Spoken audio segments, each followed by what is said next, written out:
There's a statue in the detention room that's filled with so much hatred that someone absorbs it and basically goes Super Saiyan. Um, there's the time Akane learned how to swim by being tossed into a pool full of sharks. There's the time Kuno turns into a tree. There's the time Ryoga gets possessed by a cat. Stop me if you've heard of any of these. No, I don't think I've heard of any of these. Okay, well, yappa pa to you, because we got a lot to learn. Hello and welcome, everyone, to your favorite Rama One Hat podcast. Don't know what to do. I'm your host, Elena, as always, and joining me, we have yet another guest. Say hello. Hi, I'm M. Um, and I know extremely little about Ramna. Yeah, I didn't ask, but if you elaborate on what specifically, because it's always fun to know. So I saw two episodes without any meaningful context as a teenager on the in a convention's anime room. Ooh, is that your only experience? I mean, since then I've read bits and pieces. I've seen bits and pieces of the manga posted by trans women post saying about making jokes about Ranma on Twitter. Okay, so okay, this is good because this means you're the first guest who was like, you haven't made a concentrated effort. It's just that over the years, certain clips and chapters made their way to you. But other than Yeah. that, those could have been from anywhere. You could have watched something from like episode 120 or something for all I know. Um. You remember Yeah. what you saw? Or is it long ago? It was like 10 years ago. You did provide me with a handy list of episodes. I'm just going to scroll on that to see if anything immediately pops up. Yes, you Jogs are any memory. the first guest to see my notes that I can share with people, which I've made very convenient. And I specifically wrote things with the intention of like getting people to be like, now, when you wrote down ghost bra, what exact is that what that sounds like? And inevitably, that's just I just think it's a good icebreaker. Hmm. So, today I don't have any wacky comparisons. There's nothing too specific, but you did make one request of what you wanted to learn about. I did, yes. Do you remember how you phrased it? What you wanted to hear specifically? Um. See, well, I don't know I have not actually engaged with Ranma. I do know its reputation as having a lot of like minor char a lot of one-off characters who are real weirdos doing things that are not martial arts as martial arts or turning into something utterly nonsensical. Yes, a lot of weirdos. And that's what I wanted to know about. I We like got me some options. weirdos. So many options that we're actually going to have to narrow it down, which you have a little bit so far, because you mentioned one off characters and like martial arts. That's given me an idea of the type of weirdos you're looking for. There's other weirdos who are like, technically, they're not like one off characters. They might come back like two or three times, or they might be like a weirdo that joins the cast, but by the time they join, it's like 300 chapters in, so most people probably haven't heard of them. So, like, there's different tiers of weirdos, and I'm trying to gauge what flavor you're interested in. And it sounds like you're interested in the, like, that time Ranma dated a panda doodle type of weirdo. Yeah, that's the sort of thing where I'd like to hear about. All right. Well, that is good to know. There are many options to talk about, but yeah, you listed two genres of weirdos specifically Yeah. because just now you mentioned like transformations and like weird martial arts. And those surprisingly don't overlap very often. Unfortunately, there aren't a lot of transformation characters who are also one-off random characters. There's a couple, but not too many. That, honestly, that's surprising. Yeah, it's maybe less surprising because usually if a character transforms, that means they're kind of important. They have a unique enough gimmick that they can keep coming back. So, like, the definition of just some random weirdo of the week who shows up, like, they probably don't have anything special enough to justify Rumiko Takahashi writing more stories about them. Like, here's their gimmick, Rama fights them, now we're done. But a transformation that usually opens up more options. Right, right. I just with how you've talked about the name how the springs get treated later on, it just sounds like more or less anyone could just go there and just fall into a just go into a spring to Yeah, get a thing. literally But anyone can just go there, which is why it's one of the like funniest like running jokes of the fandom that I've learned of like Ranma could just go there. You know, he swam to China before. If he really wants to stop being a girl and jump into like the spring of drowned man, he could do it. It's just really, really inconvenient.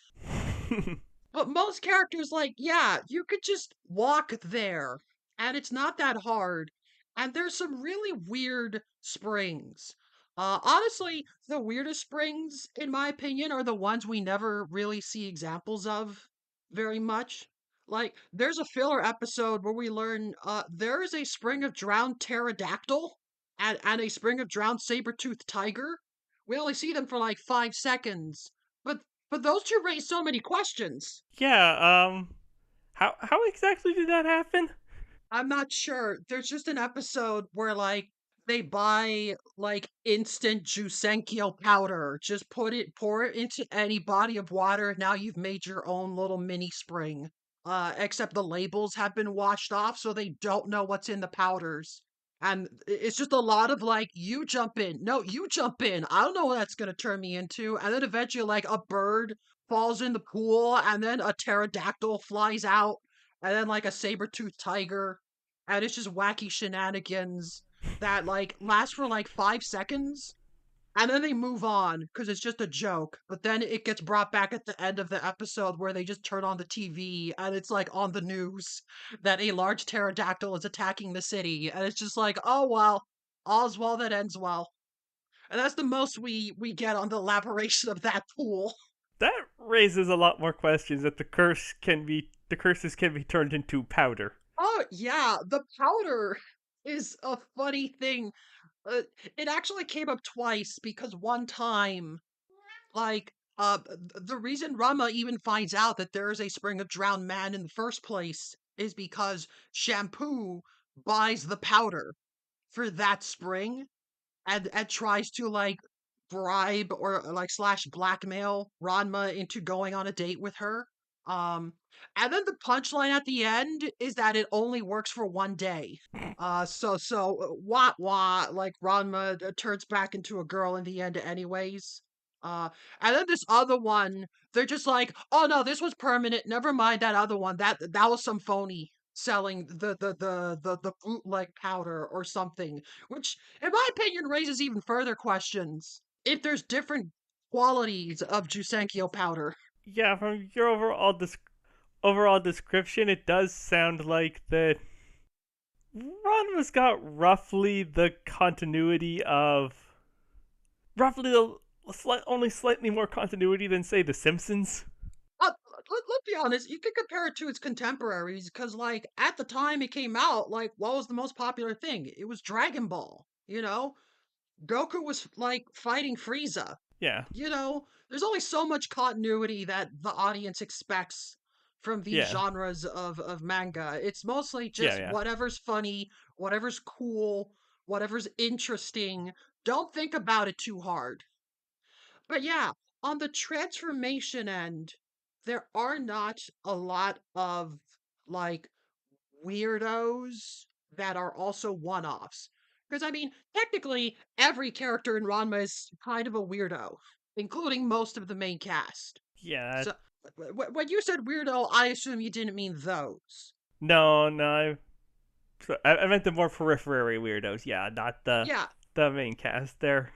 yeah, like I could talk about Pantyhose Taro, the guy that fell into the spring of drowned Yeti riding an ox carrying a crane and eel and turns into just a weird chimera monster. But that guy is fairly well known. He's like a primary antagonist, and then he comes back later. So, like, that's something people are likely to maybe hear about. It's definitely going to come up at some point. But, like, how often am I going to talk about, other weirdos, like the frog guy? You know, at one point there was a random filler weirdo who fell into the spring of drowned frog. And he was especially weird because unlike the other animal transformations, this is one of the few anime only. In fact, I think this is the only anime exclusive like transformation character that we see. And they just didn't even bother being consistent because when he turns into a frog, he's still like a human-sized frog that can talk, which is like that's not how that works. Maybe it was a big, really big frog that drowned. Yeah. Unfortunately, something we're going to learn very soon is that some of these weirdos, some of these one-off characters, there's there's over 400 chapters of the manga. There's over 160 episodes of the anime. There's a lot of examples I can pull from. Some of them are better than others. Frog Guy, kind of a boring character, to be honest. His whole deal is that apparently there were like five people there at Jusenkyo on the day Ranma got cursed because we keep getting flashbacks of like, oh, it turns out Ryoko was also there. And then this filler is like, and also the frog guy was there, and they accidentally pushed him in the pool of frog, and he wants revenge. And there's this whole like plot where he's like, he'll get revenge by turning everyone into frogs, except he can't actually do that. So instead, he just kidnaps everyone and then leaves frogs with like little wigs so that it looks like Ranma's friends and family have been turned into frogs. I'm not sure what this guy's long-term plan was. It's just a weird twist for the sake of a funny twist. It doesn't sound like he really had one.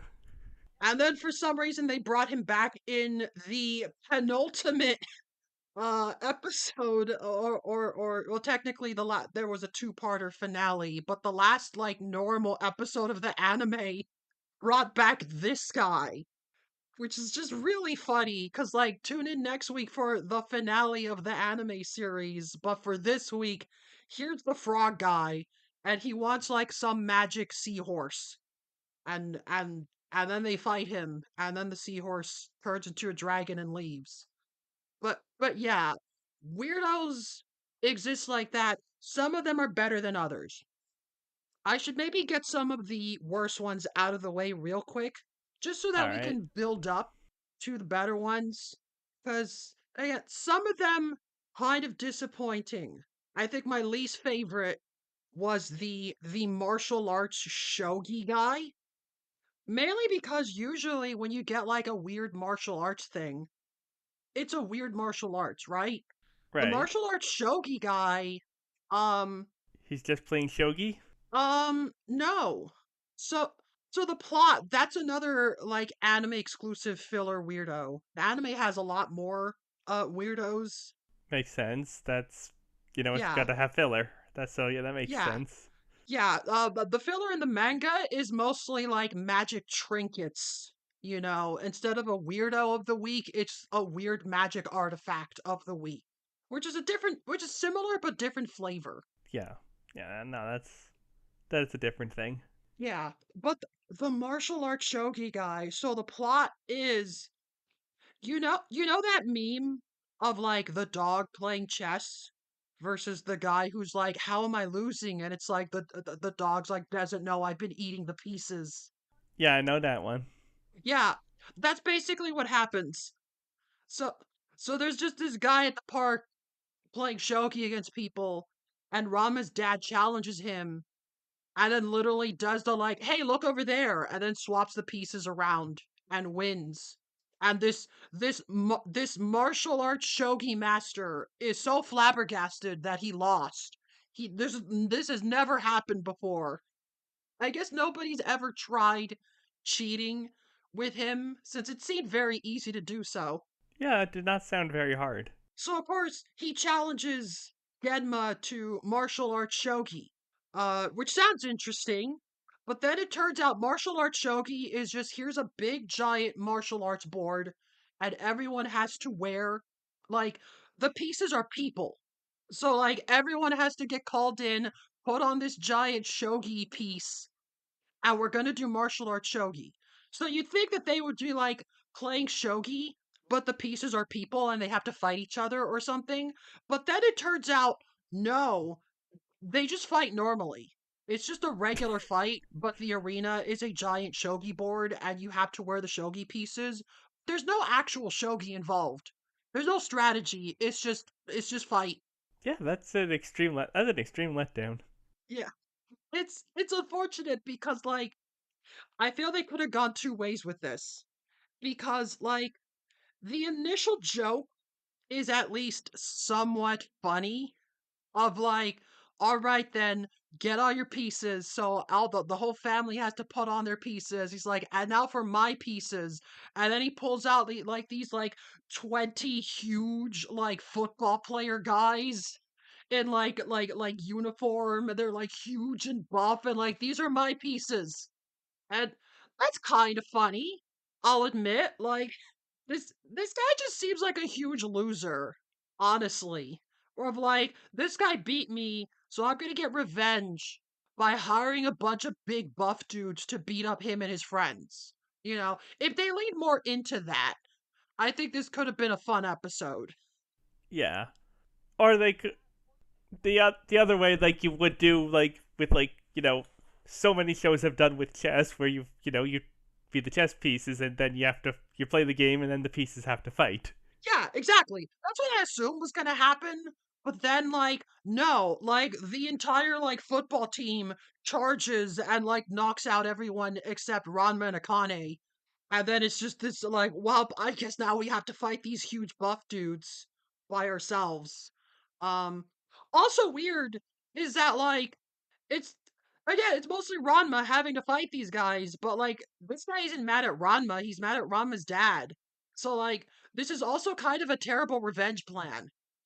I challenge you to a fight where you have to command the pieces, but you're basically just saying, "Hey, Rama, go beat up that guy," and like at the very least, have these football players beat up Genma if he's the guy you're mad at. I just, it's maybe one of my least favorite episodes of the whole anime, to be honest, because it just feels like such a letdown. Yeah, it sounds like there's had a lot of potential that it just didn't manage to live up to. Yeah, it's because also this is a rare instance of like the non-martial arts characters getting involved because we need a bunch of pieces. So like Of Akane's course. sisters are there, they don't fight, but they still got the shogi armor. They could still do stuff. You could have jokes about like, okay, we can win. Nabiki, go take that guy's piece, and it's this guy twice her size, and she's just like, yeah, I'm not doing that. Yeah, there's a lot of potential there that it didn't really live up to.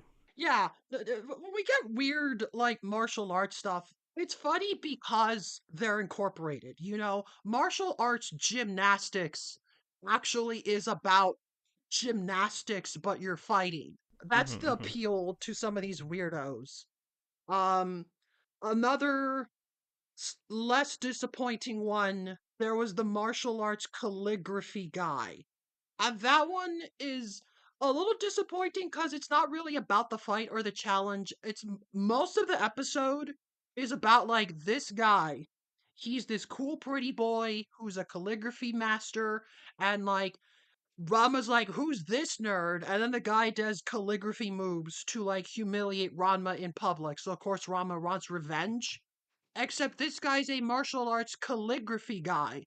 So he refuses to fight you unless you send a signed, like, letter of challenge to him, which Rama does. And then the guy just makes fun of Rama for having terrible handwriting. So most of the episode is just Ranma trying to learn how to write not sloppily so this guy can fight him. And it's maybe one of the most spiteful and petty instances of Ranma being like, I have to beat up this guy. Like, but like he still adheres to the rules. Rama could just fight him, but no. He has to fight him in martial arts calligraphy, and the proper rules of martial arts calligraphy state that you need to use calligraphy. You need to write with pretty handwriting and send a letter challenge. If you can't do that, you are not doing martial arts calligraphy, and that's what Ranma has to win with. It's just really funny sometimes how Ranma will force himself to adhere to rules when he doesn't have to. You know, Rama likes to fight, but he's a martial artist. He doesn't just want to beat up random people, he wants to win. There needs to be actual rules and structure to the challenge for him to win at something. He needs to win. He needs to beat them at their own game by whichever arbitrary rules those happen to be. Yeah, exactly. Um, and in the end, Rama's not particularly good at it. Um, in the manga, usually, like, whenever Ranma fights, like, a weird opponent, he does have to try and win properly. Um, but I notice the anime is less afraid of having Ranma just be an idiot and lose and not know what he's doing. Like, Rumiko Takahashi will inevitably have Ranma figure out a way to win in the end. But if you're watching an anime episode like this one, it's like, no, Ranma's handwriting sucks. He doesn't know what he's doing. He's an idiot. The only reason he wins is because the martial arts calligraphy guy has this weird funny trait where if he thinks something's funny, he just starts laughing like crazy and he's got a dumb laugh. And then when he does, because he's the pretty boy that all the girls like, they're all like, ew, this guy's a weirdo. And he's like, no, no, I'm super cool, honest. And then he goes after the girls, and I guess Ranma wins by technicality because the guy left. If this were a manga chapter, Rumiko Takahashi would not let Ranma take that as a win. But the anime is just like, yeah, this guy's done. Ram Rama's happy to take whatever victory he can get. That's good enough. Oh, this is. I'm so. What is the whole deal with the weird, with all of the weird martial arts? You ask, what's the deal? But like, what is the deal? What do you mean? Uh, it's more like why. See, I understand it's the anything goes martial arts, and like, yeah, we could just declare anything a martial art. But also, why are all the? It does seem like this is a thing that is just particular to like the area around Ramna. This doesn't actually seem to be like a greater world thing. This seems to mostly just be a thing that comes up in this one guy's life. The rest of the world does not live in fear of angering the lunch person martial artist. Yeah, that you say that, but like, see, you're correct. Most people don't seem to worry about like dealing with like a random martial artist on the street. Even though that's how Ronban meets these people most of the time, it's just a random stranger that he bumps into. So hypothetically, these people should be all over the place. It's just that we don't see them. Or they could just look like a normal person. If Ranma is just walking down the street, going to school, he probably looks like a normal guy. You wouldn't look at him and go, that guy's a martial artist. I need to fight him. So for all we know, there could be weirdos out there who are like, oh, that one guy in the background is like a martial arts donut maker or something. Just weird attributes like that. There's no explanation. That just is in fact how this world works. There's just weird martial arts everywhere and you don't question it. You never know when Ranma will piss off some guy and then it turns out he's a martial arts fine dining expert or something. That's fascinating. It's how do I want to say this? It's you've got like the setup of like a kind of like masquerade or urban fantasy thing, there is just this layer of weird supernatural stuff that goes on just under the thing, but it's not even really a secret. It's just nobody. It's just most people don't care. Yeah, yeah. Even like supernatural stuff, like a lot of the times, the weird magical trinkets, like sometimes it'll be like, oh, like Cologne is like a Chinese martial artist who's like 200 years old. So of course she knows a lot of mystical Chinese stuff. But then sometimes it'll be like, oh, hey, I'm just your local traveling like magic paper doll salesman. 50 bucks and I'll sell you this random magic artifact or something. Or like Tachawake Kuno will go to his like family's antique shop and find some magic egg that hatches into a phoenix or something. Like some of these, even the supernatural things are often just random things you can encounter.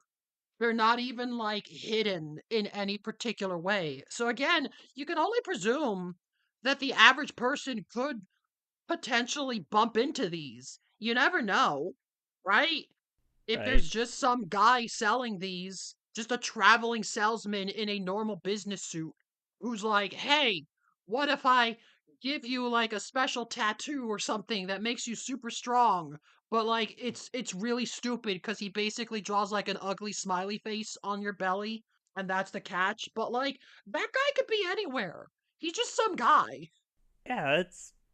Yeah, I think that just kind of works with the way the show overall has just like lower stakes. Like it's principally about like about a relationship that the main characters aren't like 100% sure of, so you have like some conflict there, but that's ultimately your highest stakes. Like there's no like, oh, I'm trying to take over the world villains. It's I have particular beef or interest in these two people and I'm going to make it everyone else's problem.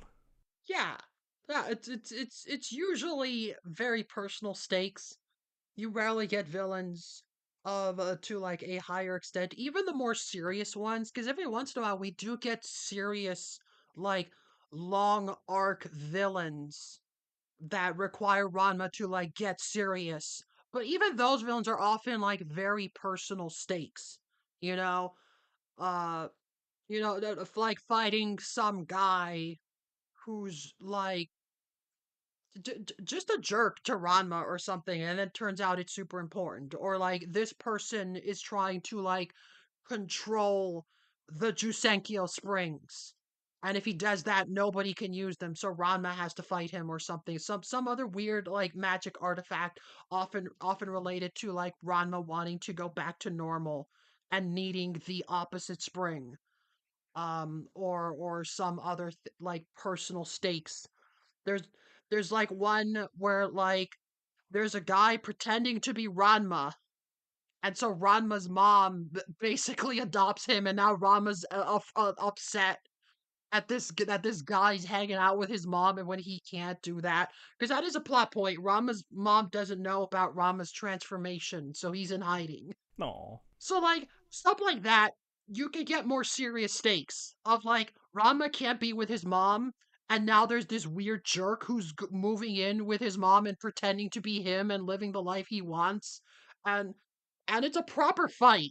They have to do actual serious fighting, but it's still completely personal stakes. There are no proper villains. This is just some guy, some random guy whose father had beef with Ranma's dad. These are just two random martial artists who met each other and started some feud. So, like, yeah, these weirdos could be anywhere. So, looking at my list, Yes. I've gotten into some of the less interesting weirdos, but then we can start getting into the other weird ones, where it's like these aren't disappointing. Um, but like these are the ones where you're like, wait, what? What do you mean? There's a teenage ghost character? Which is like, yeah, she appears in multiple episodes. She's just a ghost that lives at the school. They don't they don't fight her, but because she's a ghost, weird supernatural stuff can happen. And the fact that she becomes a recurring character is just really weird. That's fun. It's not really questioned. Of course there's ghosts. Why wouldn't there be ghosts? We've seen weirder things. There's an episode where they meet this like psychic boy who can read minds. And there is no context whatsoever. He's just hanging out in town and reads like Ryoka's mind. And it's like, this Ranma and Akane pairing, they sound interesting. I'm gonna go check them out. Like, just this little boy who can read minds. So I guess he just goes around causing trouble. That's it. There's no explanation for where he came from, where his parents. Why is he psychic? I don't know. He just shows up and causes mischief. It's like, I guess there's just psychic mind readers. And yeah, he was one of the weirdos of the week, except the joke is he's a child. So Ranma keeps So you trying to fight him, and everyone's and like, Ranma, he's like 8. you can't beat up the small child. Yeah, it's very easy to get Ranma to like start a vendetta against you. His only solution is to challenge someone to a fight and beat them. So when he can't do that, he's at a complete loss. He doesn't know how to beat this kid. And then in the end, the kid is just like coyly hinting at like Ranma and Akane having a crush on each other because of course he can read their minds, and he's just having fun messing with them, trying to make Ranma jealous and messing with him because it's funny. And I love the fact that like at the end of the episode he leaves. I don't know where. Again, we don't know where his parents are, where he lives. He's just some psychic boy who just happens to be here, and you never know. You could easily write your own Ranma filler in the same way, because literally anyone could show up. You could just be walking in the park, and it doesn't even have to be weird martial arts. It could be someone with literal superpowers, and no one would question it. Yeah, you've got a basically just definitely seems to be one of those settings where just weird shit just happens. Anything could come on and briefly inconvenience Ramna until until a fight happens or whatever. Yeah. And that tends to be how it often goes. Um, one of my okay, so there's another one that's sort of disappointing, but in disappointing in the sense of like we don't really get to see them. Oh, okay. Let's hear this one. There's an episode where they go to the amusement park and like there's a go-karting tournament, and like the champion is this woman who is really, really into go-karting. So I was like super hyped to get like a martial arts go-karting episode. But then the episode is mostly about like Ranma and his family getting into wacky hijinks. While this woman is like, who the hell are these weirdos? Like, Ranma's family are the weirdos, and this woman just wants to do normal go-karting. Except when I say normal go-karting, I mean like in like a Yakuza mini game where like Kiryu will go to the go-kart place and there'll be people whose like go-karting is their life, and they're constantly wearing the tracksuits, and all they do is practice go-karting to become the champion. But they're they're not prepared for Ranma to just get out of the cart and start fighting people. So like in that one, the problem is that they're not go karting. They're just doing well. They're Ranma's Mario karting basically is the problem, and this woman just wants to do actual go karting. Oh, that's beautiful. Unfortunately, it like her mistake was not upsetting Ranma. I don't think Ranma interacts with her ever. The joke is that she's this super serious go-karter. She wants to win the tournament. And then And you've just got this one asshole being showing up and ruining not it. even one. They're all weirdos because Happosai, the old man, is also there and causing problems. And like this woman just thinks these are just normal people, and then chaos breaks out. But if, as we could see in these other examples, if she just did something to upset Ranma, if she like insulted him or be like, you look like you suck at driving or whatever, he would probably go out on a vendetta to challenge her, and then it could have been about Ranma trying to beat this woman at martial arts go-karting. But because the stakes weren't personal, Ranma doesn't notice her. Ranma doesn't make an effort to learn martial arts go-karting. He's just causing trouble, which is just what happens when these people show up. Because, you know, the weirdos could be anywhere, and that includes Ranma.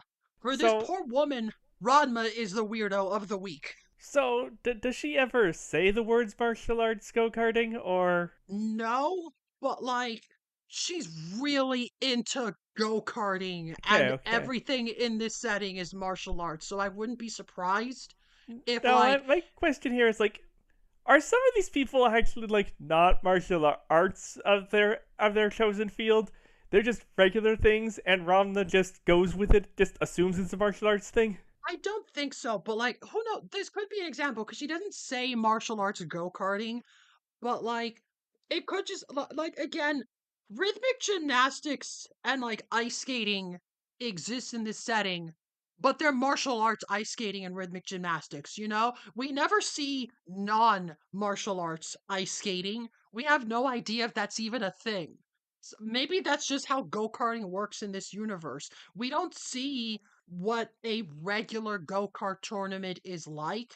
So it could be really cool and extreme. She could be having speed racer battles against other go-karters, except she doesn't get to do that. We don't get to see what she thinks is a normal go-kart race. So Right, you right. could interpret it as she just wants to do normal go-karting. There's no reason to assume, especially in this setting.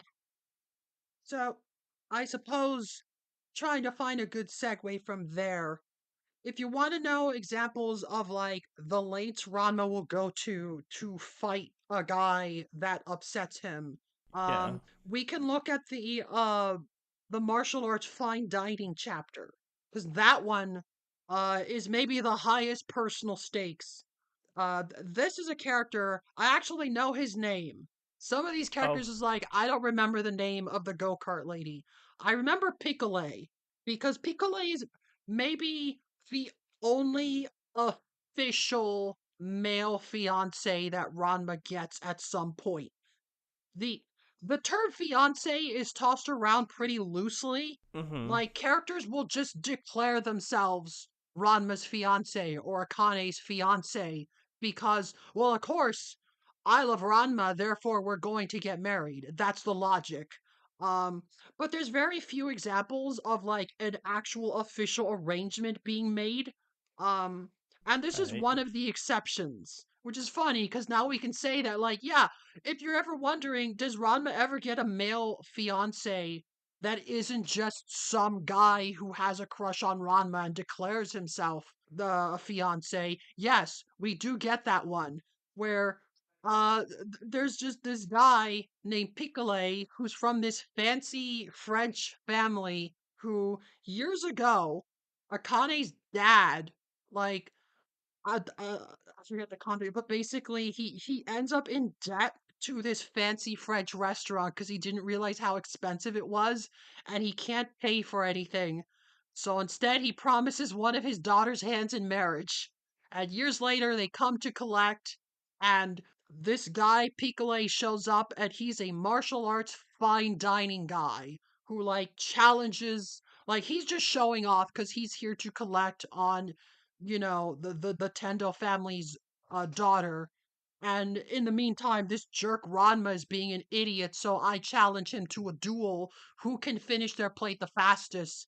And this guy's so fast you don't even see him eat. The plate just instantly disappears. And he's like, haha, you are weak. And so Ranma is so determined to get a rematch and fight this guy and learn martial arts fine dining that he volunteers to take the Tendo daughter's place. And now the stakes are raised because if Ranma can't win, he will have to marry this man. It is official. Everyone in the family recognizes it. This isn't a oh, this weirdo is causing problems. It's no, Ranma, this is legally binding. Someone owes this family money that he can't pay them. This is the only way he can pay off that debt. If you don't win and get the engagement annulled, you have to marry him.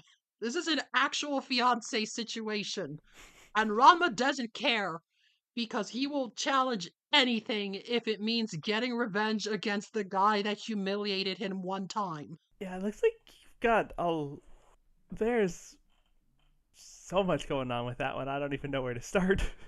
one of my favorite things is that, like, of course, Ranma starts off very confident, but again, these people, like, you want to know freaks? Piccolo's family, they're like come from a legacy of martial arts fine dining experts, and it's like, okay, we got to learn their technique. How are they eating so fast? And then we see how. Turns out they just have freakishly huge mouths and tongues, like literal, like alien biology, like their mouths open up to huge proportions and they just eat it all at once, like long tongues sneak out and eat stuff. And it's like, okay, now you do it. And almost like, I can't do that.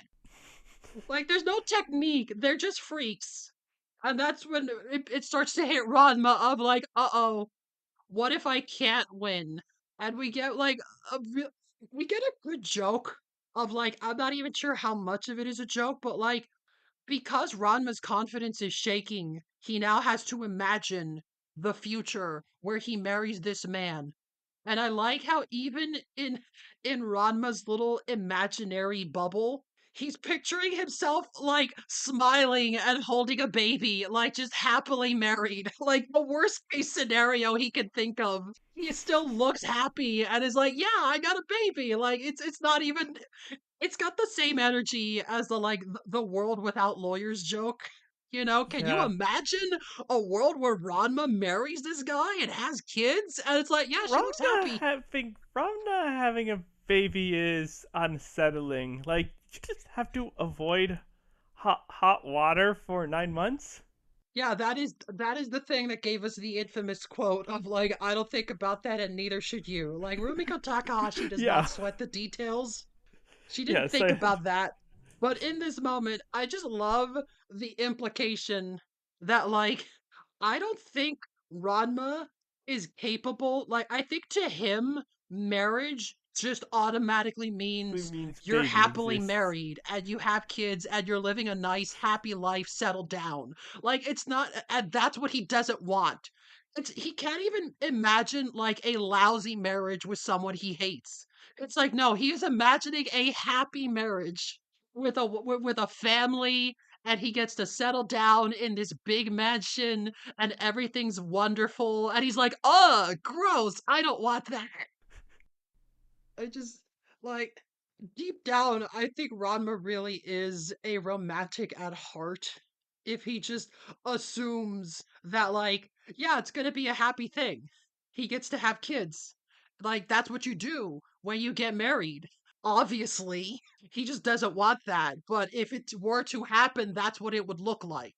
Which I think shows just how innocent he is. Yeah, I'm getting a more so than like the minor bits of the series I've seen before. I'm getting a much clearer picture of Ranma from the weirdos he interacts with. Yeah, Like yeah. he's got a lot of that whole thing that people make fun of Goku not knowing what kissing is despite having two kids, and like I feel like you get a similar. Ranma's got a similar kind of thing in that very selective understanding of everything. Absolutely. Ron, like, Rumiko Takahashi's art style, very over the top. We've Hmm. seen what horny teenagers look like in her art style. If you read her previous work before Ranma, Urusei Yatsura, you see that all the time.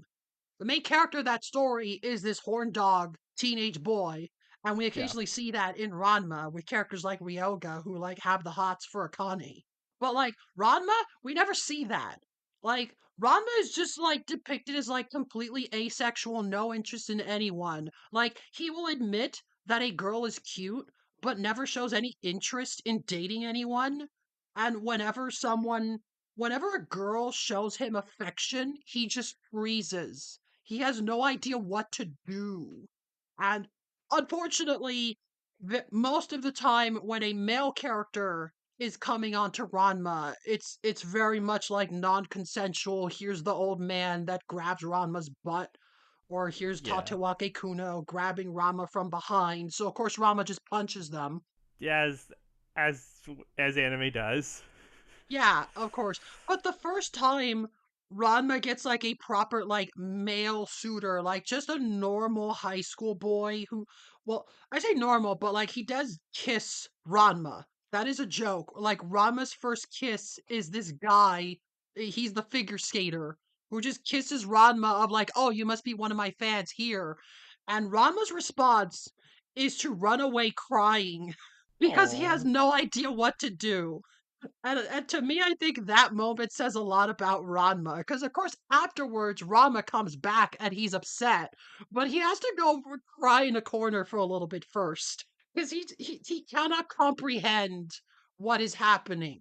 When we see similar things, like when Shampoo kisses Ranma, like I said, he freezes. He doesn't look like he's enjoying it. He doesn't look like he enjoys any attention from anyone. So absolutely, Ranma is just completely innocent, and that's why I think he's a real romantic at heart, and why his affection for Akane is so cute. This is the most innocent, like, childhood, like, crush coding imaginable. Like, they just like each other in the most innocent way. Ranma seems like the kind of guy who would get, like, really embarrassed at holding hands. Yeah, yeah. So yeah, Uh but there's that, but also he will marry like the implication that he will marry this man if he loses. Because again, Ranma will adhere to these rules. If he loses the fight, well, that means he lost. I guess I'm just gonna be a housewife now. Like, there's no question that Ranma will have to adhere to these stakes if he doesn't win. Despite the fact that, like, Rama could just beat him up.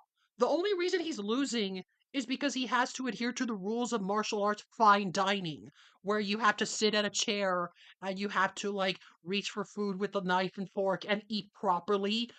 They even, like, they give him bridal training, which mainly involves learning how to eat proper fine dining with all these fancy rich French people.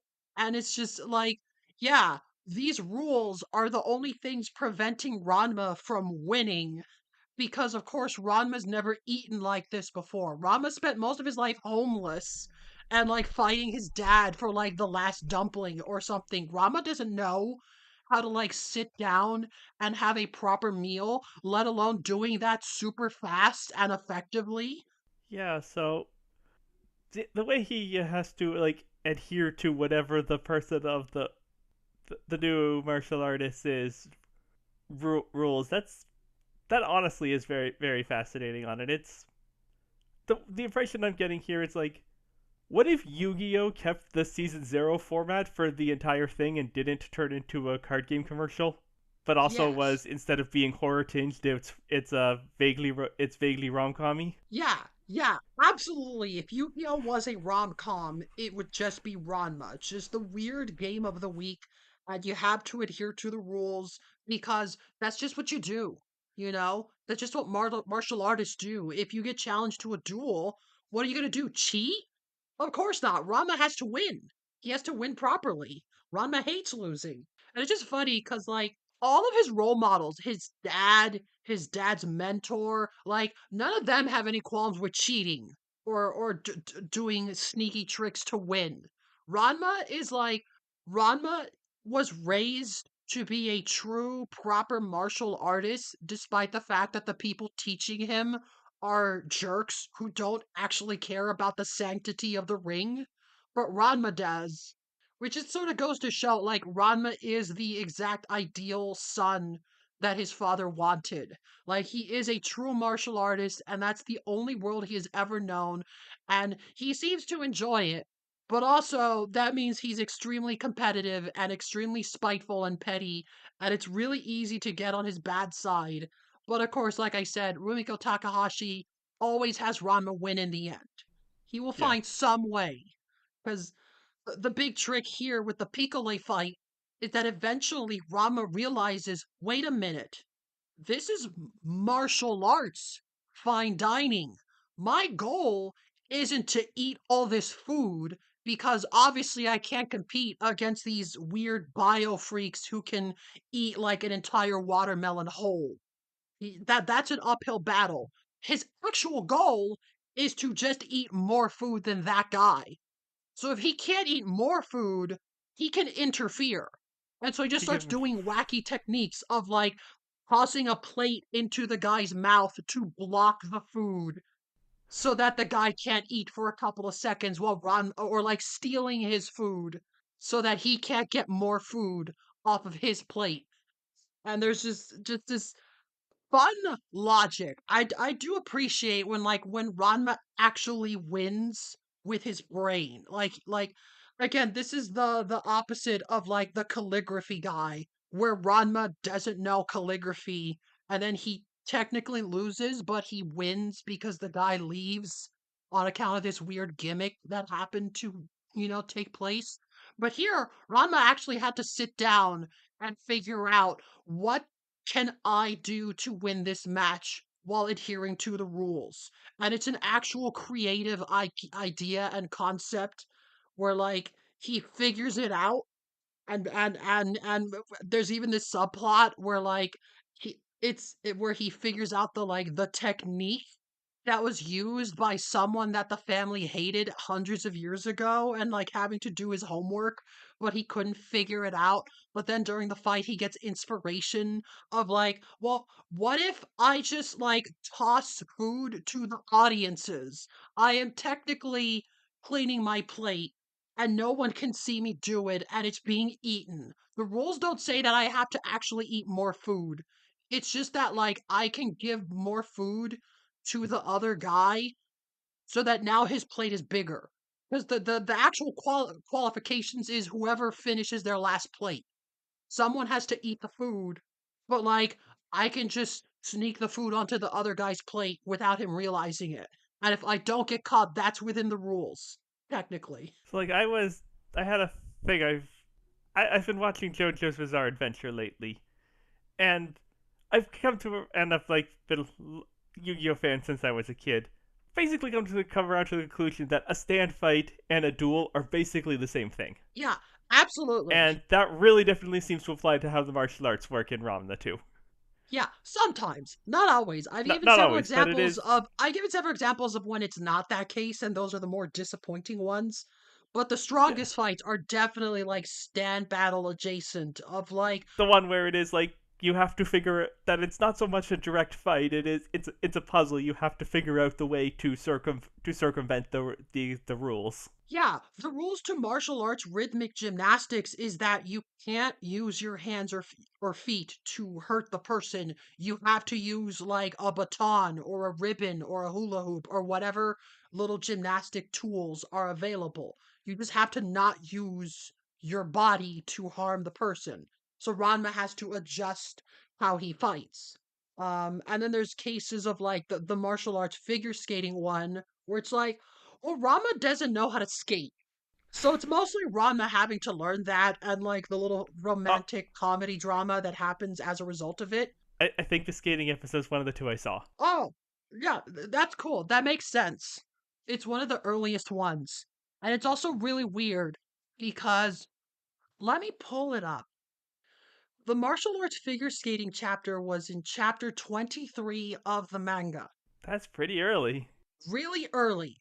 And I bring that up because I'm trying to see when is the next time we get a one-off character. That's chapter 56, and then I think we get another one chapter 100. Is this was Ramna a weekly series? Yes. So Okay, so yeah, the one-off weirdos were extremely spaced out early on. yeah, Like a lot of these earlier arcs are introducing characters that become part of the main cast. And that's why I always found the figure skaters so interesting, cuz they're the third opponents that Ranma fights. And it takes 5 or 6 more opponents before Ranma starts fighting random weirdos of the week. It's just these figure skaters in the middle early on that stand out. They're introduced before Shampoo, who's the second main love interest. yeah, They're introduced after yeah, the first 3 rivals, and then there's the figure skaters. So there's a lot of supplementary materials like albums or video games or whatever that do give the figure skaters more screen time, if only because they're early in. It's like, Hmm. how to put this? It's like giving a lot of focus to like Garlic Jr. before the later Dragon Ball arcs came out because you have so few examples, but then in hindsight, you're like, oh, that guy didn't matter at all. He's just one weirdo buried in between multiple, way more important antagonists. But it's just so weird that we just get the one example for like the first 50 or so chapters, and then we get like another one other example, and then it takes like another 50 or 60 chapters before we start getting regular one-off weirdos like the ghost cat or the gambling king. But yeah, well, I'm glad we figured out which episode you saw, but we do have other weirdos. Yes, of course. Looking at the list, well, once we start getting into like the chapter 100s, we do start to see a bunch more. Yeah, it does definitely seem like you've got a lot more highlighted in the middle Yeah, here. I'm so glad I made these notes. That makes this go by a lot more quicker. All Uh, right, we haven't. You talked about them in the. You mentioned them in the intro, but we haven't got to it. What's with this Ranma dates a panda doodle? the panda doodle. Okay. Now, that one's similar to the go-kart lady in that they don't fight her, but she's Okay, definitely a weirdo. There's not a lot of weirdos that they don't fight. makes This sense. is one of the exceptions. But again, like the kid with the telepathy, Rama can't fight the kid, even though he Yeah, wants to. Um, but similarly, this panda doodle is a problem. And it's such a dumb, silly concept. The setup is that like they're there's this like they're at a festival and there's this guy who's like putting on this like, ooh, behold my special freak road show. Here's the ancient cursed tapestries. Legend has it that long ago, a an artist scroll painted on these scrolls haunted images of cursed demons, and if the seals were ever to awaken, they would come to life. And the drawings would destroy everything, and then wacky hijinks result in Ranma accidentally destroying the tapestry, and so the art drawn on the tapestry comes to life. And I'm gonna send you a picture. okay. Oh, jeez. That is unsettling looking. It's just this dumb little like crayon doodle, and that's the Yeah, joke of like the guy is building up this ancient like cursed drawing, and it and looks like it is something a like, child drew. yeah, it's like a child's crayon drawing of a panda. Yeah, and it's this whole thing of like, well, it is technically a cursed scroll. So there's this whole subplot of like, well, if she doesn't go back in the scroll, a portal to hell will open and demons will come out and destroy everything or something. That's So bad. we have to convince her to go back in. But as you can maybe tell from her appearance, she's very childlike and innocent. And Yeah. they're just so again we get the same problem. Like Rama's about to fight her, and she just starts like, "No, Jennifer!" And they just kind of feel Oh, bad. And then eventually they're like, "Okay, listen, you gotta go back in. What can we do to convince you?" And eventually they agree. Of like, well, she has to go back in. She at least wants to enjoy one evening of freedom. She wants to date a hot guy. So now Rodma has to go on a lovely date with this cute little panda doodle. As she's like, yeah, this is great. So about that scroll, as she just rushes off and tries to enjoy her date. And oh, that's just the whole storyline is just wacky hijinks.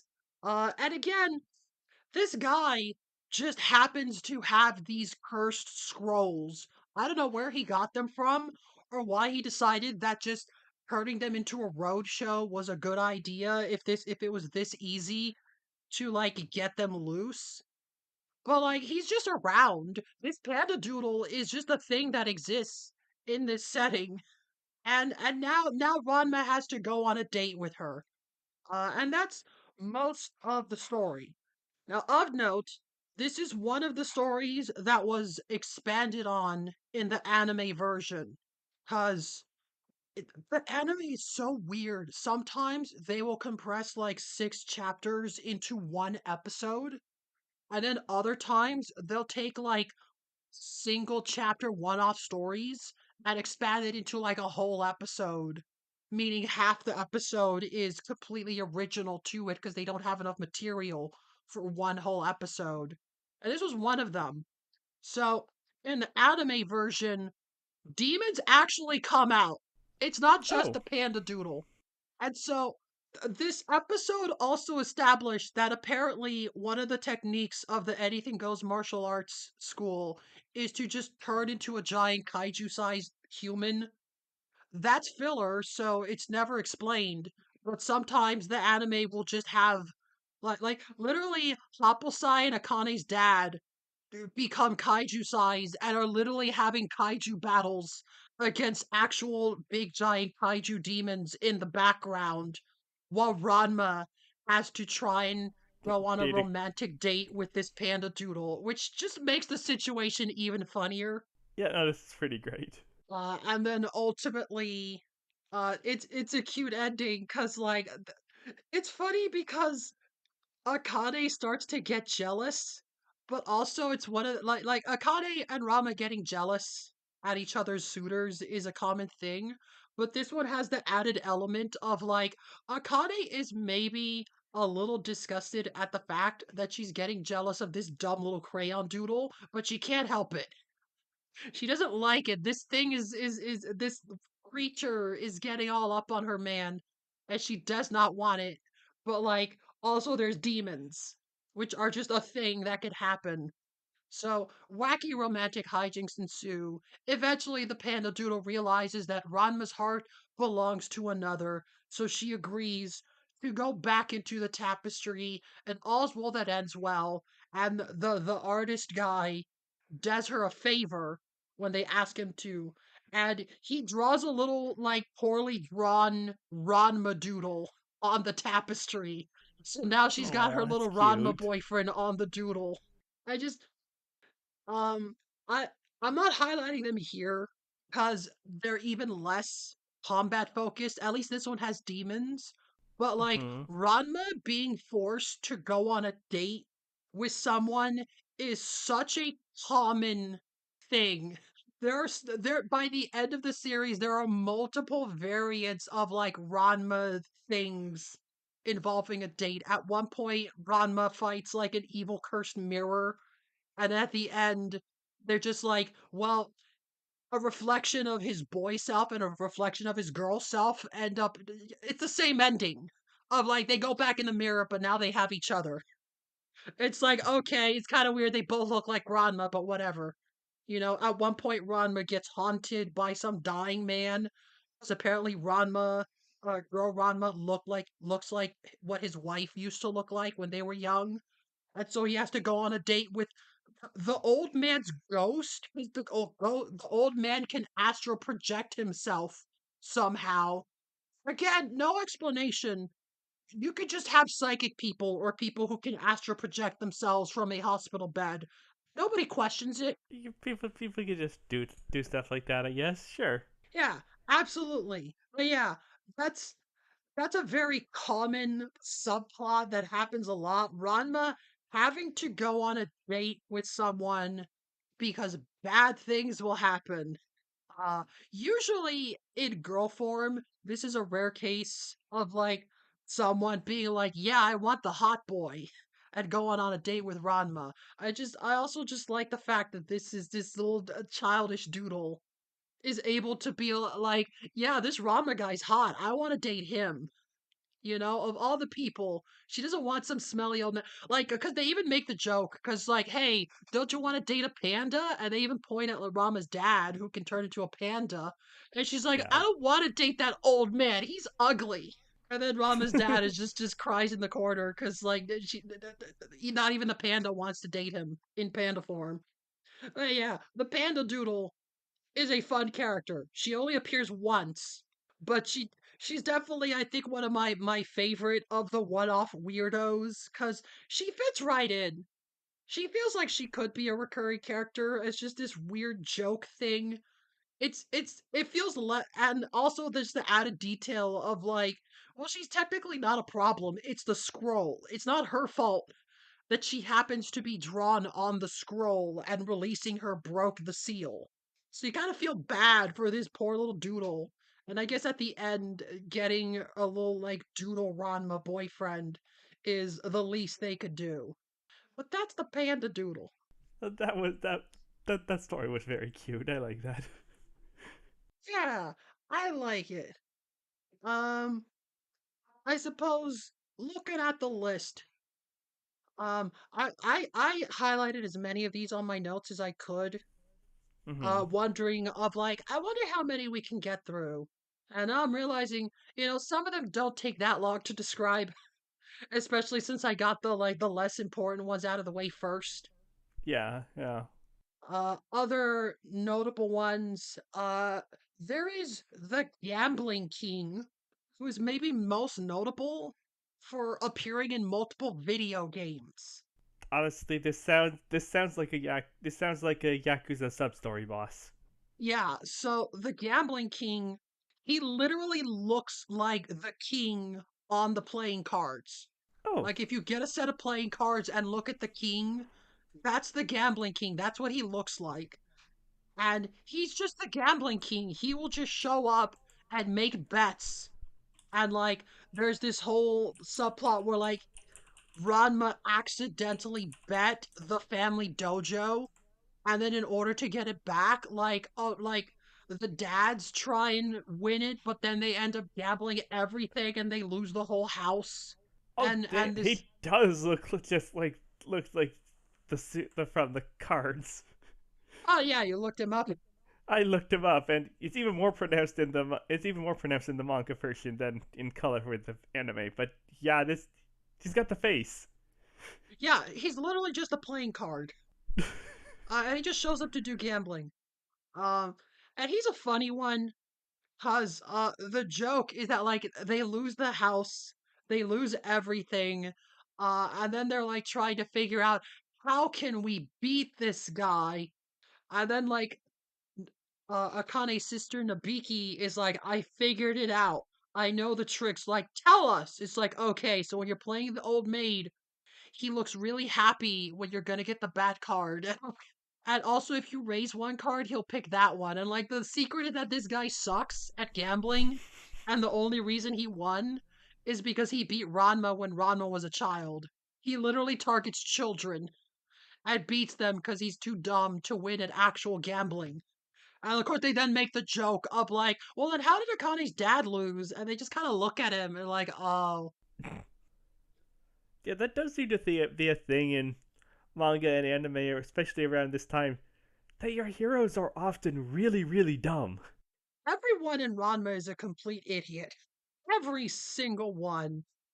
I think maybe Nabiki is the only one who is arguably smart. But yeah, like they have to this is maybe the lowest stakes imaginable, but it's also the highest stakes because they're literally homeless. He took their house. This man who literally just walks up to children and makes them bet their houses against a game of Old Maid. Like he may as well be playing Go Fish with with literal children, and this is somehow legally binding. This is definitely like the weird, wacky nonsense rules of Ranma. Because once again, Ranma could just beat this guy up. He That's not could. enough. Ranma has to beat him at gambling. He's the gambling king. That's the game. He has to win. The king of games must adhere to the rules. Like yeah, like I was saying, this guy could have just been a season zero Yu-Gi-Oh villain. Oh yeah, absolutely. I can imagine like a Yu-Gi-Oh character that's just like playing cards and gambling themed. Like I summon poker chip man or like cigarette smoke man or whatever. Just weird casino like a casino themed deck. This seems like the kind of villain you would see in that.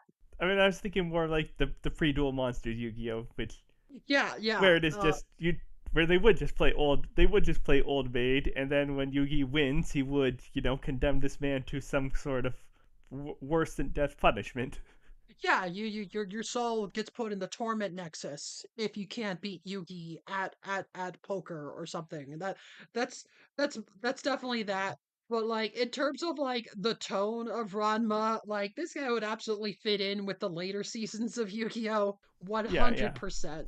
I would not be surprised if there isn't some casino themed character in something Yu-Gi-Oh! Related. I know there are casino themed cards. I don't know if they were had a character in in the shows or not, but they the cards exist for them.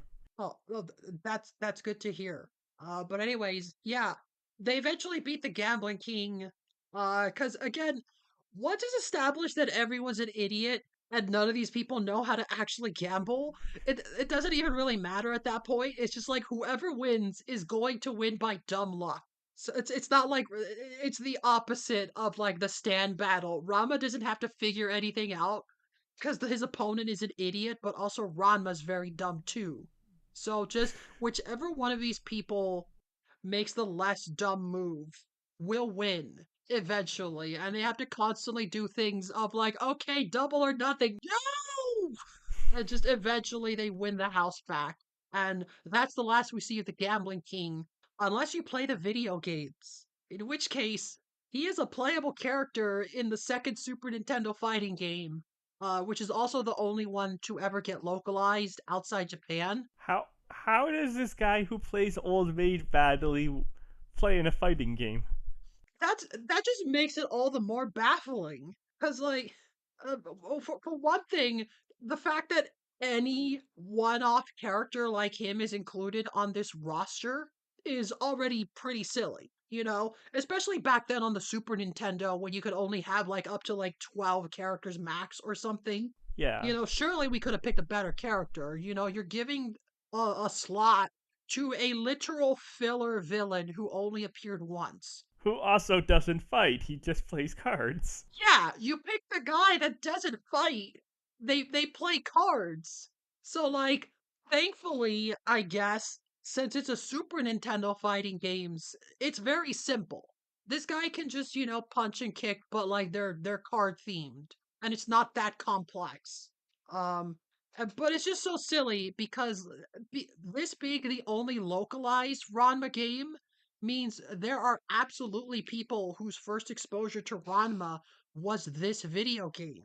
And that this was one of the few things Ranma related they could easily access in the 90s. And so here's all these characters that like if you haven't watched Ranma, you have no idea who these people are. For all you know, this Gambling King guy could be important. You don't know which of these characters are main characters, and it turns out they all are, except for the Gambling King. Here's the weirdo. And that just sort of became a tradition, I guess, because there were two more fighting games made afterwards, and both of them also added a single one-off character. So I guess that's just the tradition in Ranma fighting games. You just gotta have one of the randos. Yeah, which, fair enough. I see that a lot in some games. Sometimes you just need the one weirdo. Additionally, there was a Puyo Puyo clone Ranma game that was like rock paper scissors themed.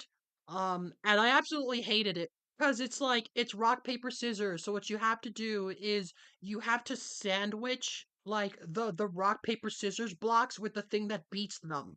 So like if you get two rock blocks with scissor blocks in between and nothing else, then you clear out those blocks. And it's just that's way too complicated. I feel I hated playing it so much. That does seem a bit too complicated for her. It's like there's Yeah. only three pieces, but it's like because like it has to be uninterrupted. You can't have like rock, scissors, paper, rock, because now there's a paper in between there. You need rock and then as many scissors as you can fit between that and another rock. It cannot be interrupted. And and also you can do diagonals. So like within 5 seconds, I was like, "What am I even doing? Wait, I wasn't. I didn't want to get rid of that piece. Oh no, I did the diagonal. Oh no, now I'm doing this. Oh no!" And then I lost, and then I stopped playing. Oh no. It's just it was such a mess. It was the most unnecessarily complex falling block puzzle game I've ever seen.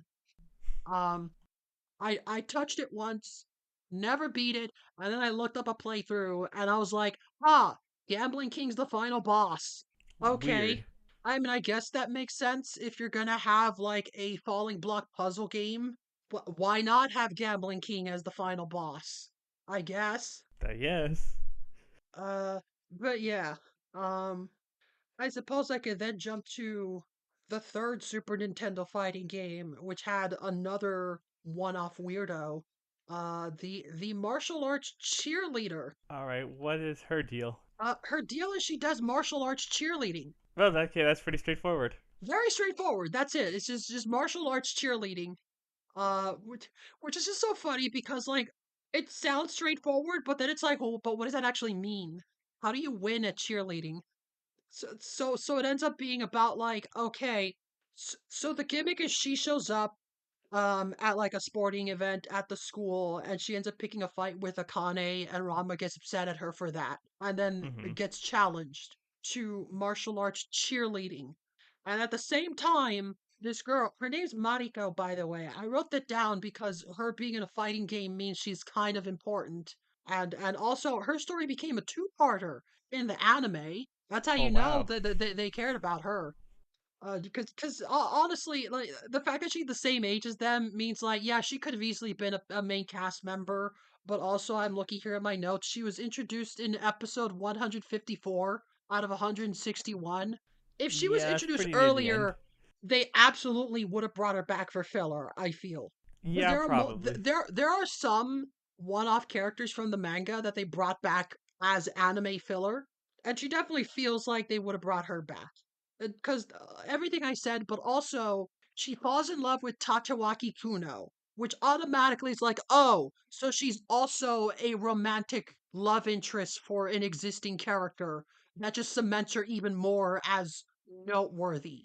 Because a lot of these villains, they're just villains of the week. They're just here to cause trouble. It's rare that they get involved in like the love triangles of the series. Yeah, okay. So the duel is we both have to cheerlead for Tatawaki Kuno, age 17, at his upcoming kendo match.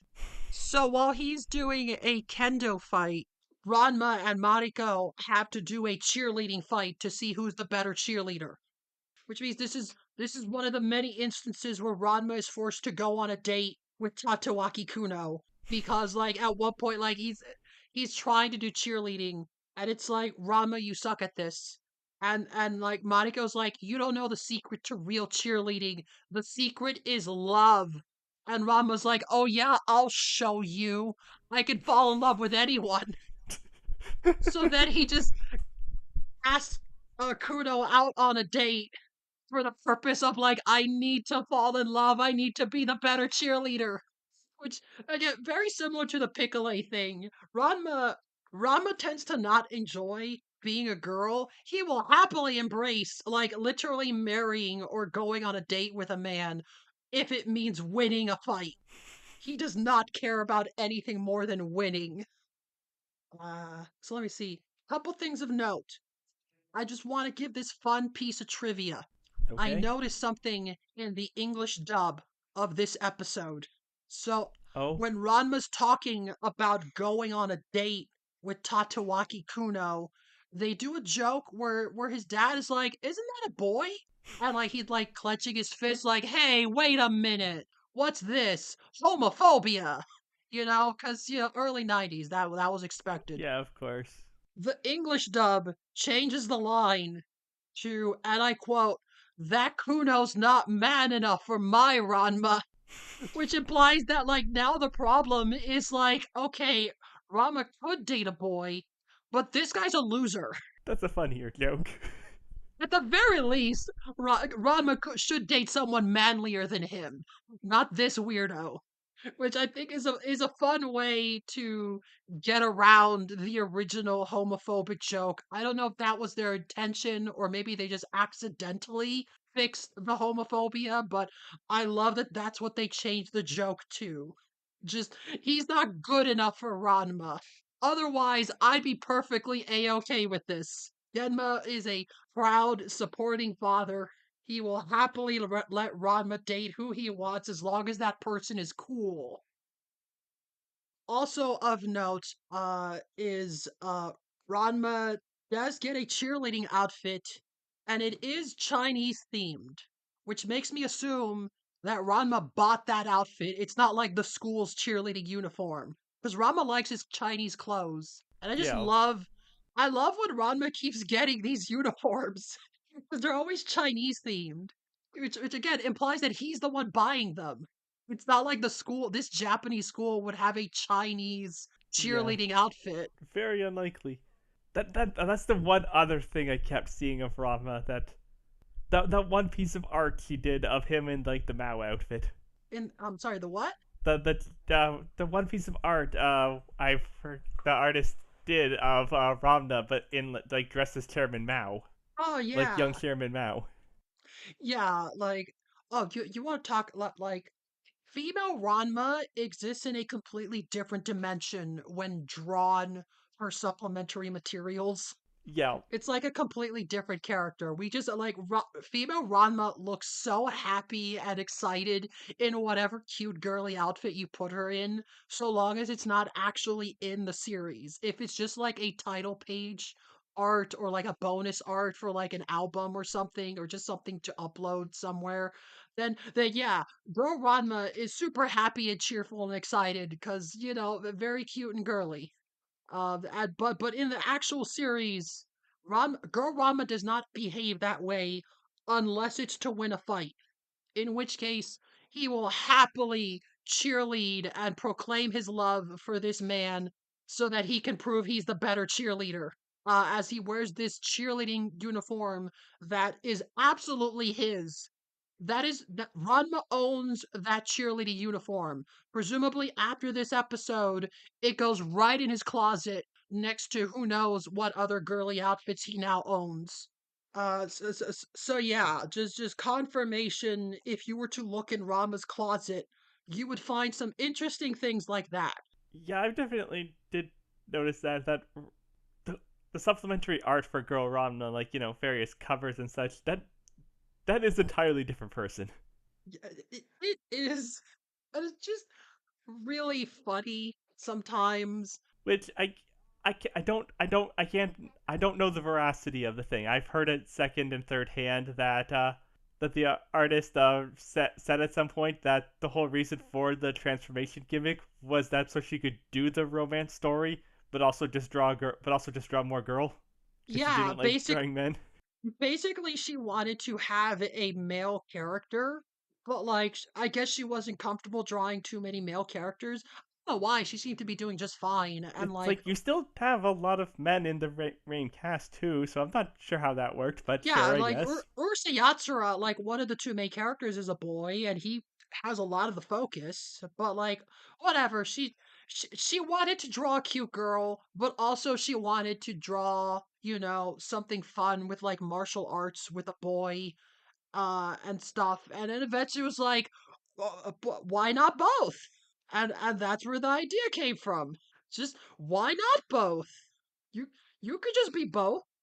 It is interesting how like I'm pretty sure Rumiko Takahashi, especially in the late 80s, was probably not one to think too much about LGBT things. If she was, I feel she would have just admitted it by now. But like she's very close.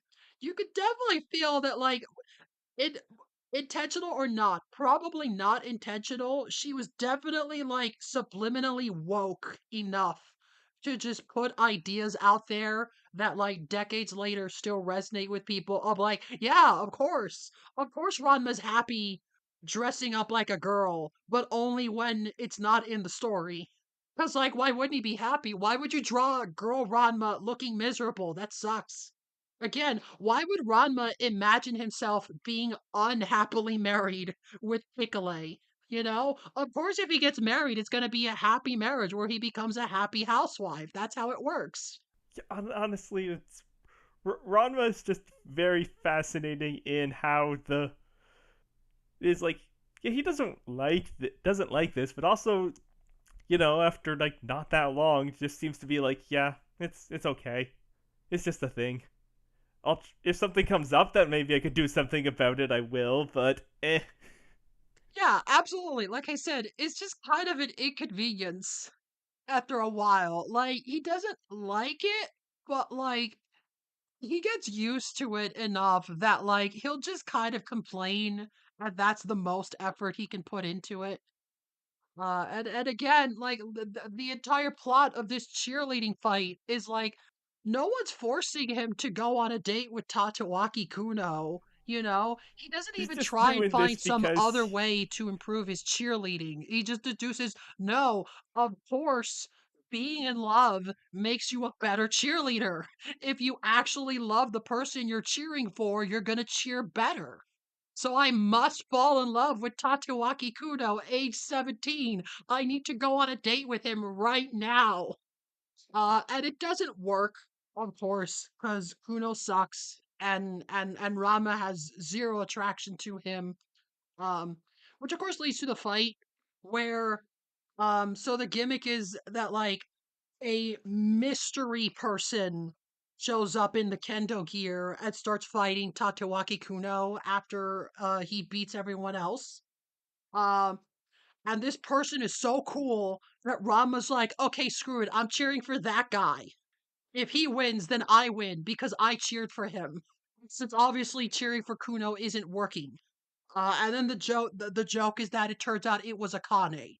Akane yeah, decided to help Ranma by dressing up in the kendo gear and challenging Tatewaki Kuno as a representative of the other school, which confuses everyone in the audience because between that and the martial arts cheerleading, there are multiple jokes of like just cutting to other students being like, "What is even happening anymore? I thought this was just a kendo match."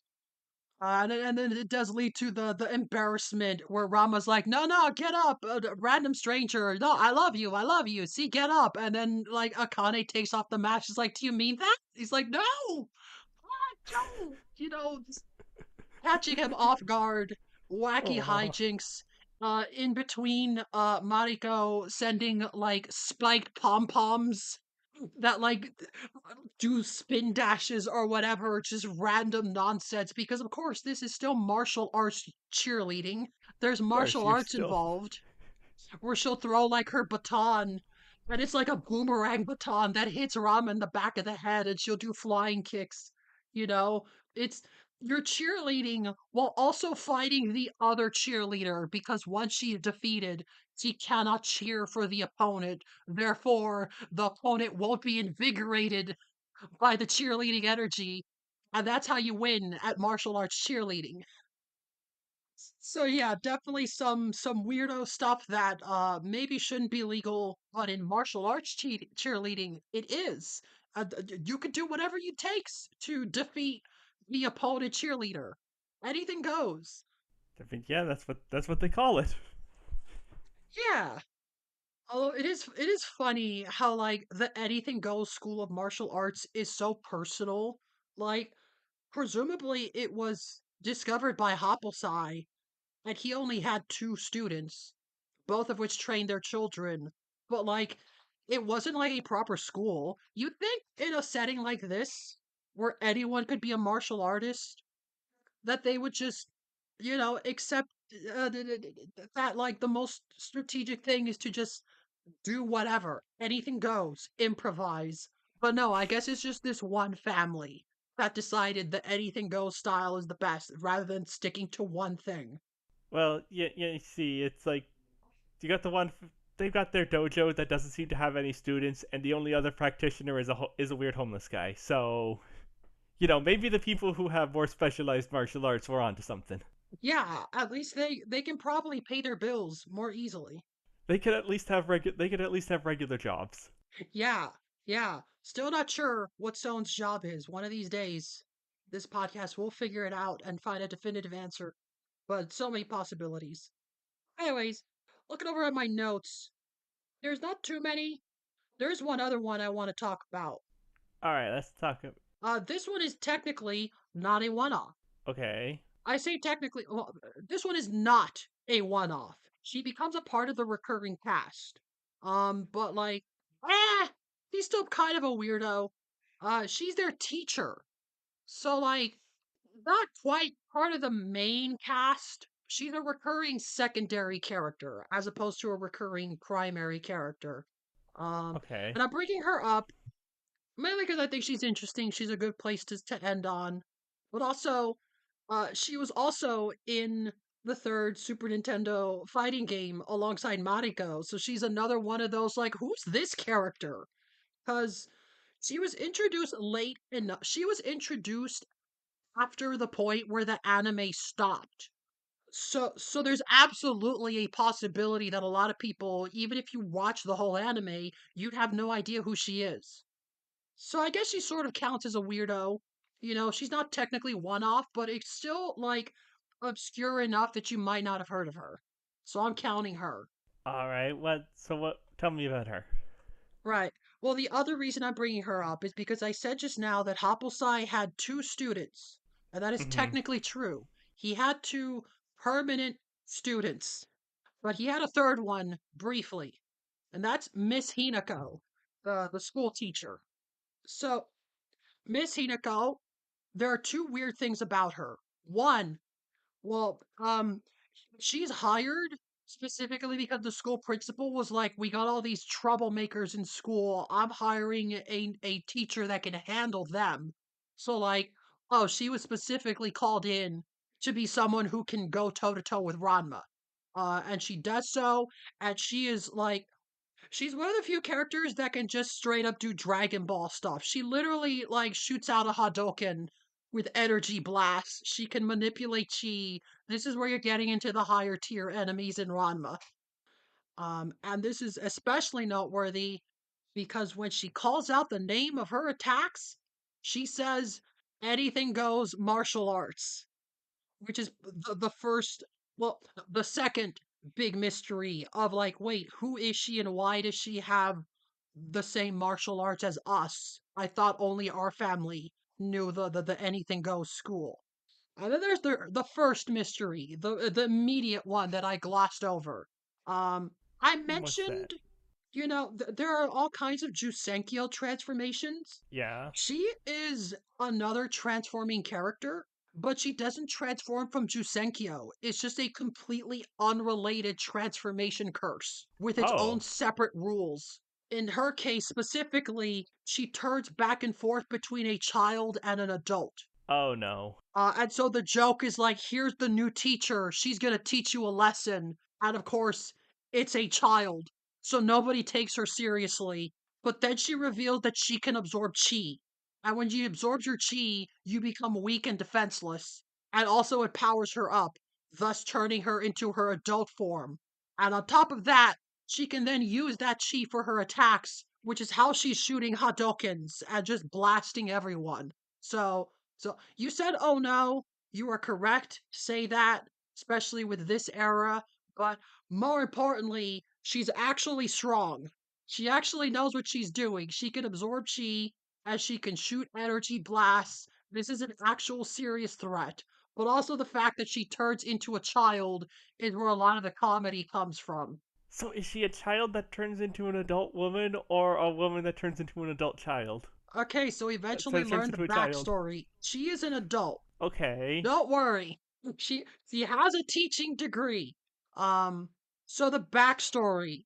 Eventually it's revealed. When she was a child, she was very sick and in the hospital, and then she meets Haposai because he was stealing underwear from the nurses because that's what Haposai does, and quite frankly, that's maybe one of the worst ones. Because I've talked before, Haposai, when he's being a creep, there's usually not a woman on screen with him. The audience is not forced to go along with his creepery, which is why oftentimes he's just stealing underwear from like clotheslines or dressing rooms. But here, he's stealing underwear from a hospital, you know? That's Like he yeah, wants the nurse no. panties, which is like, that doesn't seem sanitary. Ignoring the like the creepy stuff aside, because he's always like that. Why a hospital? That doesn't sound like a smart idea, Hoplesai. I don't think that's what he should be doing. If he's going to be creeping on somebody, don't do it in a hospital. That just Yeah, sounds yeah, incredibly unsafe.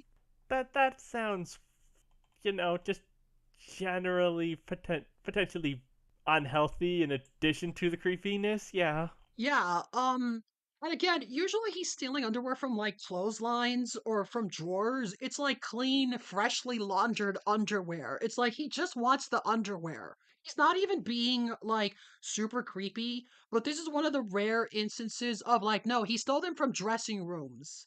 So he doesn't even get the benefit of the doubt there. This is maybe like up there with Hoposai Yeah. being a huge Yeah. creep.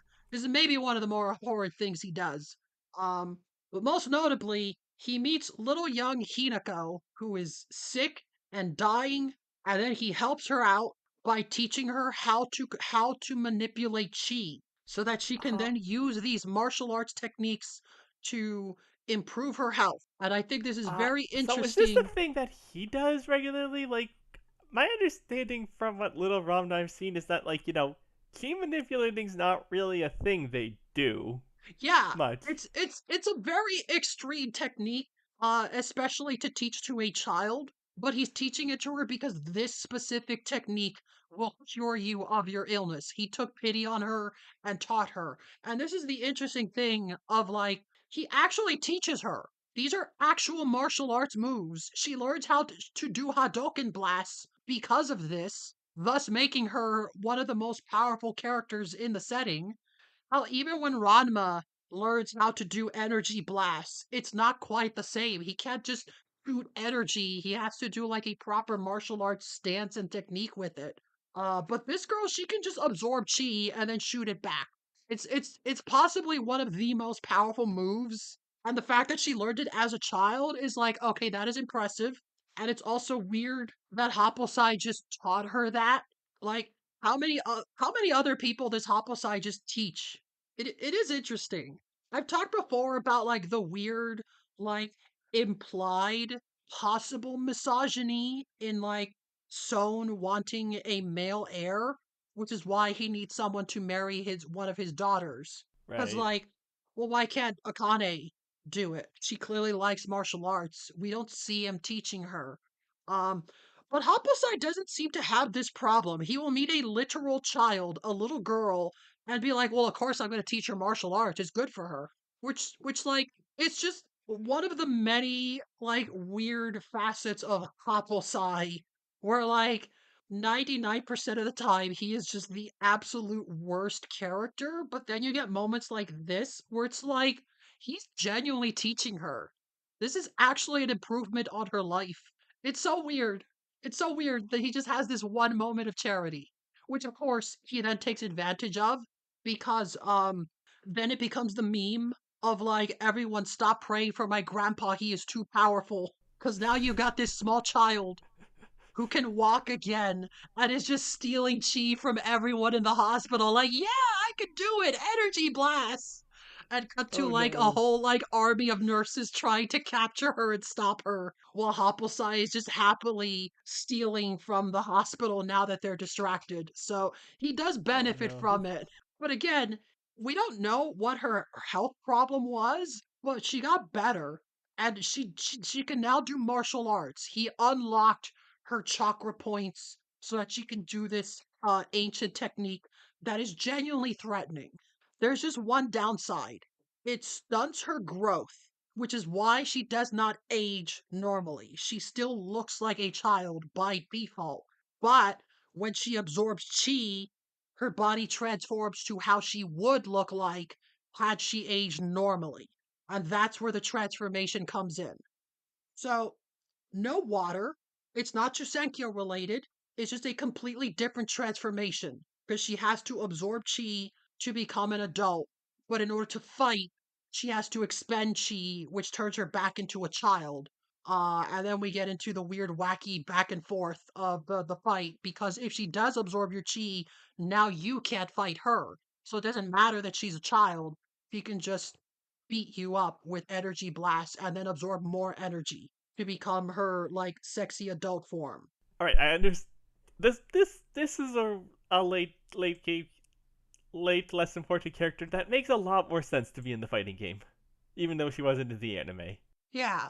So the other gimmick with her is that she is extremely childish, which is the joke of like she when she's an adult she looks super serious, but then she continues to act like a child, which fair enough if you look like a child your entire life, people are going to treat you like one, so maybe that's just how she's used to it. So there's all kinds of jokes of like she's trying to be serious, but then you could distract her by like giving her a Game Boy or like some ice cream. And she's like, "Yeah," while still in adult form. Um, and then a lot of the humor of her introductory arc is okay, so Rama learns her secret.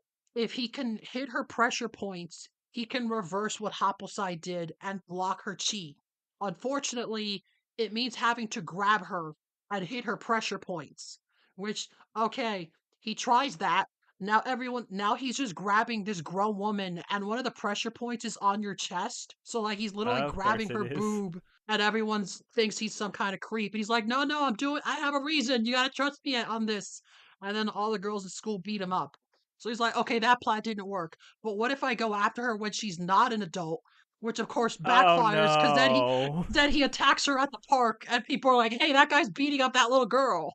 And then he gets beat up again. So like he can't approach her, and it becomes wacky nonsense as he fights her.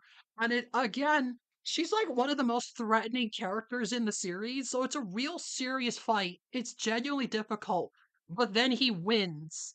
And he's like super beat up and exhausted. And it like Haposai's like, "Good job, Ranma. Now all you have to do is do that 6 more days in a row, and you'll permanently block off her chi." And mom was like, "Wait, what?" He's like, "Yeah, you got to do it for a week for it to count." And then like the teacher just dusts herself off. He's like, "Okay, see you tomorrow." He's like, "Man, screw this." And then Rama just gives up, and then she just becomes their teacher for the rest of the series because Rama can't be bothered to continue fighting her. Once was enough. That's a two nickels on the Ramna wants to fight a child. Yes, yeah, yeah. Rama will fight children. Rama has no qualms fighting children or women. He will fight whoever's in his way. There's also one of the rare instances of Ranma fighting a female character in male form. Because like, no, she can shoot Hadokens.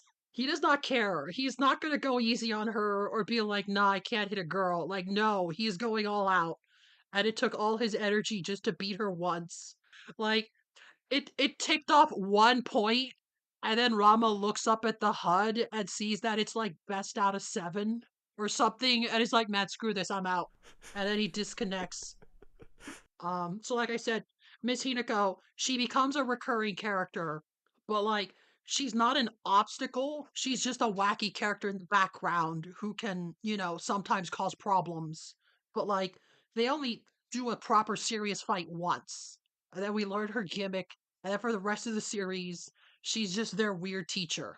Weirdo in spirit, I feel. Yeah, honestly, I think she's probably my favorite of the weirdos we've talked about tonight.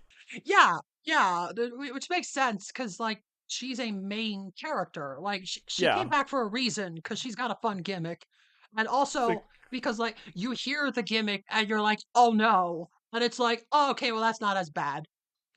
There's still some stuff in there. It's like, there's okay, it's the still a early little '90s. bit. It's like yeah, Haposai is there's still a problem. opposite still a problem. There's the oh no, it's not actually sexual harassment. I'm doing this for I'm doing this as this is a fight. It's a real fight, and yeah, that's a bit but Yeah, that's that's a whole bunch of weirdos. I hope you feel enlightened. And gave me a good opportunity to just talk about a bunch of characters that I would probably never talk about again, if not to just put them all in one episode. Because most of them aren't super important, but they're still worth acknowledging. They're still worth learning about. yeah, no, this was a lot of fun. Like definitely would not have heard about the little panda doodle girl otherwise. Oh yeah, she's great. She appeared in one video game, and I literally screamed when I saw her. I'm like, yes, they put her in something. They brought her back for something.